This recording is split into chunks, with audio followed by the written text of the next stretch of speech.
Hi, welcome to EPS EdTech Podcast, Episode 1.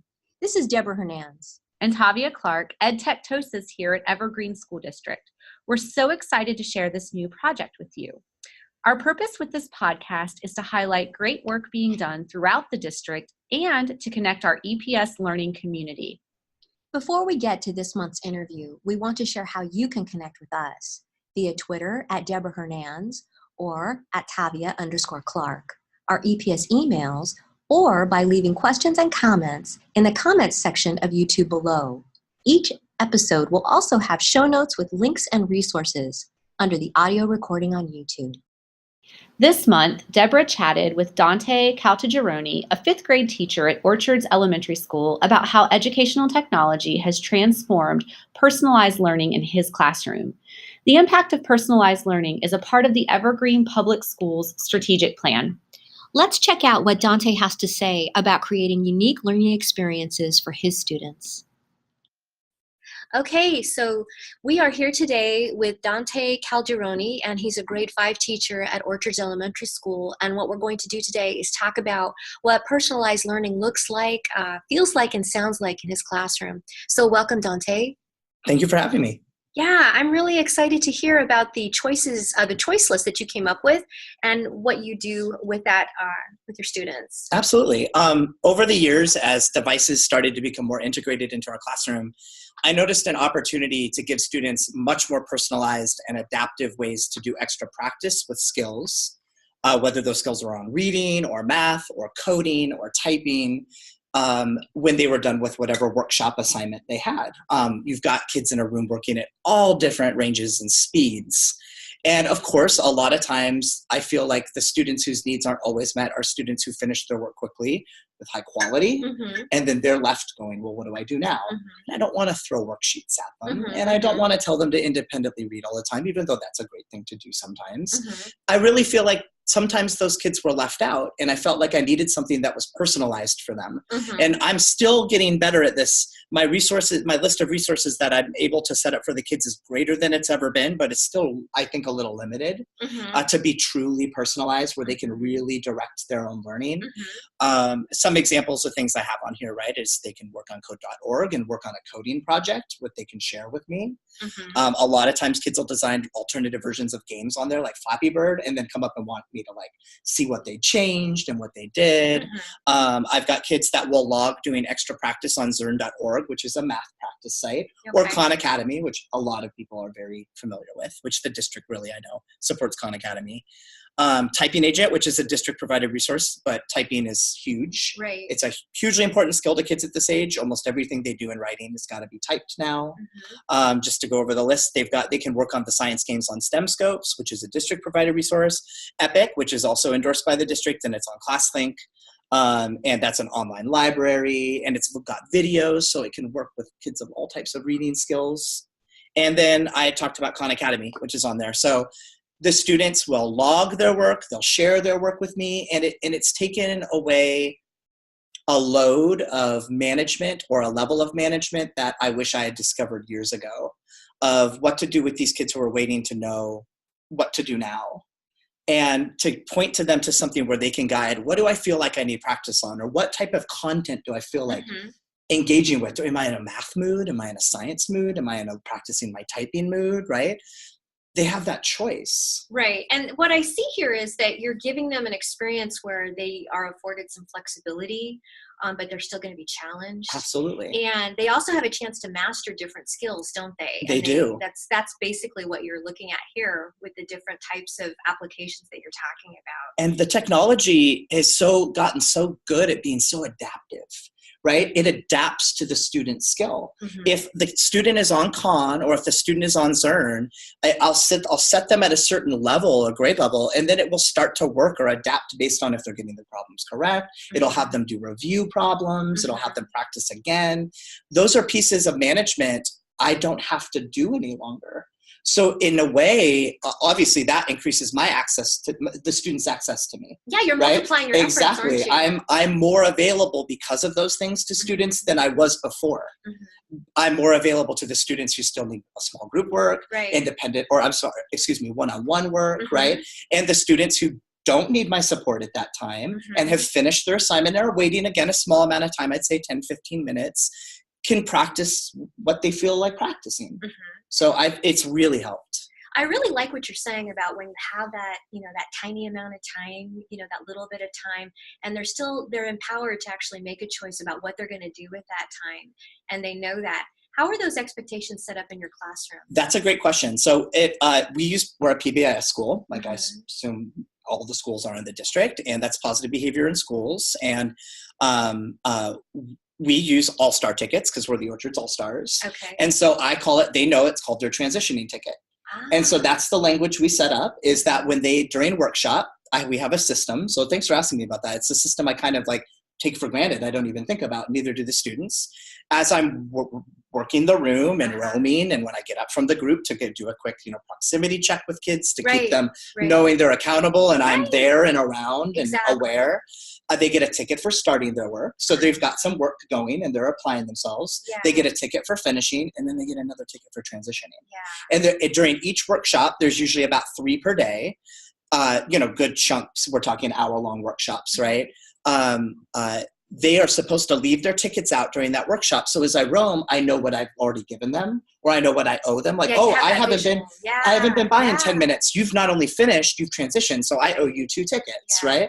And then at the end of each workshop, they put their names on them, they turn them in, and then those tickets become a part of raffles for privileges and all types of things like that. So. And what I love about what you're saying too, is that not everybody, because a lot of times I think that a good teacher, you might be concerned about plugging someone in, and it's a receptive experience, and what are they engaged in. However, you're still working the room.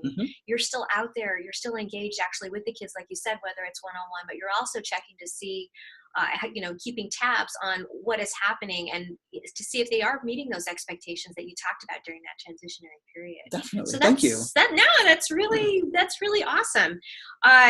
I also wanted to ask you about personalized learning and defining that.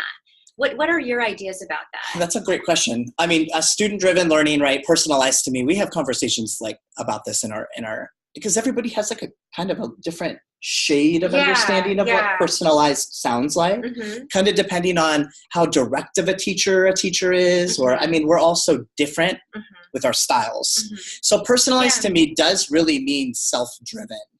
I also believe it's extremely developmental. So I do believe that there's certain ways to do personalized learning that won't work at younger grades that work for older grades. Right. And so I feel like it is that almost like we always go back to that gradual release of responsibility, right? As the student grows older, their ability to direct their own learning becomes greater because their self-efficacy and responsibility becomes more in place, right? And I mean, children in a way, I know my students, they love the freedom to explore things. So I don't want to like go in circles around this, but as we've been planning our personalized learning units, which we've been focusing on, we try to do those first few days is called that immersion period, where we let them loose on a topic. We provide books, we provide them links to sites. We've been using Padlet a lot because it's a great place to put lots of resources. Nice. So like a whole column under stars, and then there's videos and articles, and they're just in one nice long column, right? Super and the exciting. kids can just click through them and do whatever. And we tell them, you read whatever you want, you watch whatever you want. And we do this for 2 workshops over about 2 to 3 days. Okay. And you can see the evidence around my room. I know we're not taking video, but we just started our space unit, and the kids jot down things they've learned, things they want to learn about, like kind of KWL, right? And it gets them primed. And all of a sudden they're building background knowledge about something that we haven't even really dove into together as a group. Right. And that to me is a developmentally appropriate way to personalize the beginning of a unit for a 5th grader. To just say, here's the topic, but just dive into it. Right. Like, I'm not going to say anymore. Yeah. Just go explore. Yeah. If it takes you to NASA site, if it takes you to this site, I don't care. Right. You direct what you want to know right now. So that is one, I don't know, I guess that was more of an example than a definition, but that's kind of how I feel about it. So. You know what? I'm excited when I was when you're talking about that, because what I hear from you, number one, is I love the developmental aspect, and what you've made me think about is the fact that we should be talking to other teachers about what this looks like in kindergarten, what it looks like in first grade, right? Mm-hmm. Going down the scale up to 12th grade even. Absolutely. What personalized learning looks like and how, because it isn't at the point of being personalized, it's not a one size fits all. And also what I loved about what you were talking about in terms of the Padlet is that was a whole class activity. Mm-hmm. However, it is still individualized. It's still personalized for the student because they have that choice of utilizing that resource that you guys have provided for them. Absolutely. And they're using it in a way where they're combining like micro writing from what I can see here, along with using the technology or using the Padlet. So that's very, very cool. They really, really enjoy it. They do. They love that freedom to dip their toes into something, even though I was saying dive in, but to just start to get little ideas about, oh, wow, I didn't know this about the moon, and now I'm going to be learning more about the moon soon. And it primes them. It just is a really good way to get them primed. Yeah. So exactly, to get that background knowledge going. The one thing that I also wanted to ask you about was how would you encourage other teachers in the district to get started to create more opportunities? And let's talk about what, for example, like the one that you gave, not the whole class with the Padlet yet, but let's start with this right here, what you're saying with your choice list. Can you talk about how that came about? It started as I guess my own personal comfort with using all these different apps and sites had to come along, as well as seeing the district start to endorse certain ones, which gave me confidence in using them more. Right. Because I've watched ClassLink grow, and the number of apps that have been popped up there by the district has really started to broaden and widen, which gave me a lot of hope for teachers, to stay on topic with your question, for teachers to have that freedom to try something new and to be given that professional trust between us and the district we work for. Right. To know that, I'm sure you're trying appropriate educational sites with your students, taking all the correct steps to protect their privacy and all of those things. And I feel like as teachers have been allowed to do that, that's probably where these things have all been coming from. And you and I had a conversation before we did this recording about just having the courage and maybe given the time as well to just try these things, right? And like most teachers, I feel like, I was years ago just using one of these as a can do after they were done, and then it moved to 2, and then it became to 3 because I started to learn how to manage the accounts online better and how to track their progress. A student said, "Oh, I did this on Khan," and I learned how to actually validate that they did what they said, holding them accountable, right? Because some students will say they're doing it and didn't. And be like, "I don't see you finished any lessons on Khan when you were done." And things like that. I'm like, "I'm sorry, I have a way of knowing." Right? Because they need to know I can hold them accountable. And Hapara has been incredibly helpful in that. And being able to walk around the room with my small groups and have Hapara up just on my Chromebook screen has been a huge accountability piece that's really helped. So I would say I would love the district to do what they're already doing and being confident in letting teachers try new apps and new resources, and for teachers not to be afraid to share them with each other, because a lot of these I learned about from other teachers saying, "Epic, have you not heard of Epic?" Right? Or, "What do you mean you've never used Khan? Khan's been around forever," which it has, but it's better than ever. And so it's just, I think that sharing with each other. In terms of personalized learning, I'm going to switch over. I have another question just from what you were talking about as well, is that have you heard from parents? Have you had feedback from parents on this and what this means to them and how they look at it? I have, because it's open, because at my school, we have a pretty open no homework policy. I know that I've read recently that the board and our superintendents are working at making that they're being a unified policy across the district, so there's no miscommunication. Excuse me. So I have parents who want their students to do extra work at home. Like that's their personal cultural belief or just their beliefs as a parent, that my student needs to be practicing these skills. They don't know these apps. They're not teachers. They haven't had time to play around, And so this has been a wonderful example. Conferences just happened. One of the top requests I get from conferences is homework. And I still hear the word packets. And I'm like, "Oh, packets." I'm like, we just moved away from that. We moved away from that a long time ago. Workbooks, right? Things like that. Your kid doesn't want to do that. That will kill the quality of their learning. It just becomes just not enjoyable. And so I said, let me show you what they can access at home. And I show them this. Yeah. And I tell them they can access it from any device that can go on the internet. Okay. I said, and a lot of these have their standalone apps that are free, like Epic has its own app for all the app stores and everything like that. And I told them, I know now that I've had years of practice, I know how to see if your student's actually using them at home. And I still do print the, paper logs. So I have a reading log where if they did Epic, they'll say what they read, for how long, and then the parent initials. Sure. And same with Khan and Zern for math practice, because it's usually they want them doing reading and math practice at home, usually math. And I say, here's something where I don't have to print worksheets for your student. You don't have to. You don't have to go and buy any workbooks from the store or anything like that. I said, I'll help your student find a good book and we'll start a reading log, or I'll help your student find some good things on Epic to read, things like that. Or I'll set a certain skill I want them to work on in Khan and assign them the lessons. And then they log them on paper, which I can always double check through my account, And boom, it's like, again, instant access to more practice. And that has gotten massively good, wonderful feedback from parents, because they do, like I said, especially culturally, there are some cultures that expect there to be homework. And since I'm like, well, we don't provide it, but what I can provide is like extra credit or extra practice. And they see that very positively, that the access from home is very easy.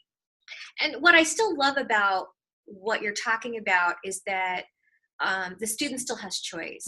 In terms of what they want to work on or what's going to happen with that. And also it gives the parent an opportunity to share in the learning with what's happening with the student as well. And so you're still covering those bases for the kid's education. And definitely. Because like you guys are a team, right? The parent, the child, and you. And so, and that goes with the personal learning plan, right? In terms of that. So absolutely, you guys are all working together for that. So I like that. You know what? And if the other question that I had, if there was any app that you specifically liked on here that you would highlight for a teacher, like if they were going to start with one, like what would be the first baby step would you take looking at this list? I'd say code.org. Code.org. Yeah. Okay. Yep. It's because if I was going to plug it, even though I'm no way affiliated with them, and I know Kimberly Astle has been doing like those trainings for people, and I didn't feel like I needed to go to the beginner ones because I'd already been working for a couple of years on learning how to navigate, how to assign things to kids, things like that. It's wonderful in that they practice math at home and at school. They practice reading and writing and, and things like that. Code gives them, we want critical thinkers and problem solvers. And I don't think computer science is the only way to get critical thinkers and problem solvers, but to give them logic-based practice is just incredible when it comes to cognitive impact or just the impact on the learner as a critical thinker and problem solver that isn't applied to one content area. I think code.org it fits that perfectly. Okay. So, and I think the students feel that it's so different that it's like a breath of fresh air, right? They're like, I mean, they get so creative. It's unbelievable what they make on there. I mean, like I said, code gives them some basic structure. Again, it's kind of like that personalized learning, that developmental appropriateness, but it gives them so many options of changes in the code that they can make to whatever project they're working on. I have kids make artistic things. I have kids make almost mechanical things. And what I mean by that is when this code executes, they have this happen on the screen and then this happens, kind of like a Ruth, I don't remember what those. Yeah, they'll do like a computer science version of it. I have kids who are really into video game programming and they're taking Flappy Bird on there or whatever. I know there's a couple other like classic-ish games and they can just completely turn the code around and make it so different. It's really neat. I would say code.org is a really fun app to share with kids. It's gotten national acclaim. It's become really popular. And our code is code. Yeah, exactly. So, that's exactly right. Yep. So, and that would be a good launch, even for the rest of the year. It's so exciting to hear you talk about that because I also work with the high schools as well. And I was talking to a teacher at Union, and you should know that he talks about Scratch, and he talks about the block programming, and he talks about that logic based practice that they needed, and you are giving everybody a jump start in 5th grade. I love it. So you should know that. That's awesome. No, Yay. you should know that. Seriously, that's really cool. I'd say, since it's a choice list, and let's say 85% of the class is there, I'd say of that 85%, about half will choose code. Yeah, nice. It's pretty popular. Yeah. The kids like it a lot. So, well, again, it's all about choice too, Yep. right? In terms of, what you want to engage in and what's going to empower you as a learner. Absolutely. You know what? I really appreciate your time this afternoon. Thank you, Deborah. Right before I appreciate it too. And my last question for you Sure. is I wanted to ask them about what do you love about this place? What do you love about your school? I do, and I feel like the things I love about my school are also things I love about my district. The resources that we're given are phenomenal, and I feel for schools typically kind of state of the art and kind of towards the forefront of the technology we're given. Yeah. I mean, the devices, the one-to-ones, the devices that the new document camera, the new projectors, me playing around and seeing the cool applications, like having a loop of me doing a problem of I mean, that stuff to me is just like awesome, right? So the resources we're given, the freedom to try new things that we're given. Of course, we have a job to teach the standards, and it's the end of the day what has to happen. But the vehicle that's used to teach the standards is what the freedom of that vehicle is what I've always loved about being at Orchards, is that we don't have those basal reading programs. And I don't want to get into that because there's a debate about how good those things are and how effective. It sounds like you feel empowered. Right, I do. I feel like we're given a lot of freedom to design new ways to teach things, and I feel supportive. And if something's not working, it's like, well, isn't that how we learn? Right. We don't learn by things going right all the time. In fact, we say that's not really how we learn. Yeah, we learn by trying it and not going the way we want it to. Right. And so I think that those two things, the resources and the support, the professional freedom, the trust I have from the people who I work for, I think that it just makes it a really great working experience. So, and I really enjoy teaching in this district. So. Wow, you know what? I love all the things you said because I have a lot of gratitude for working here too. And I think it's appropriate to, we closed out like this is the last day before tomorrow's Thanksgiving. Yeah, I am thankful for sure. So thank you so much. Yeah, thank I really you, Deborah. appreciate your time. I appreciate it. Thank you. All right. Thank you so much, guys. What a great conversation about personalized learning, Deborah. It was also really great to hear what Dante loves about working for the district. Remember to check out the show notes below for resources and information on how to connect with us. Thanks for listening. Until next time.